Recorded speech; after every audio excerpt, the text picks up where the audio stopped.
Bienvenue dans mon premier book club, une émission hebdomadaire où je vous présenterai à chaque fois un livre qui m'a plu et que j'aimerais partager avec vous.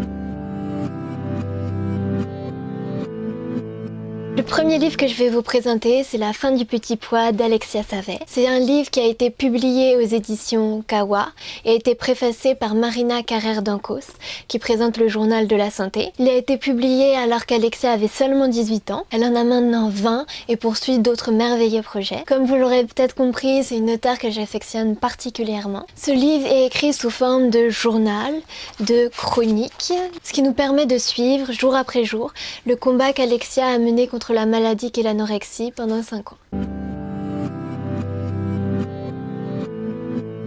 Pourquoi c'est top? Tout d'abord pour le style d'écriture d'Alexia, qui a empreint de finesse et de sensibilité. Parce que ça permet de porter un regard plus juste sur la maladie qu'est l'anorexie et d'en comprendre les mécanismes. Pour ne plus avoir à entendre cette phrase « mais il n'y a qu'à manger ».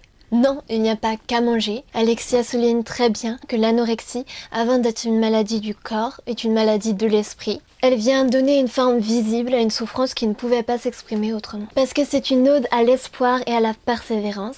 En effet, Alexia est un modèle de courage et de résilience. Bon, entre parenthèses, résilience est un terme que je n'aime pas beaucoup parce qu'aujourd'hui ça devient parfois une exigence. Or il faut pas oublier que la résilience c'est une réaction d'exception et qui a un coût psychique très élevé. Et enfin pour les magnifiques illustrations qu'Alexia a dessinées elle-même.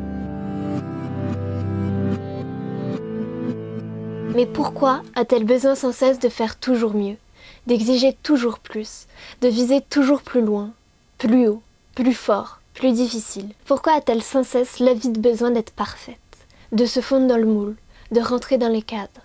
Mais qui a dit que la perfection devait atteindre l'excellence pour espérer être satisfaisante?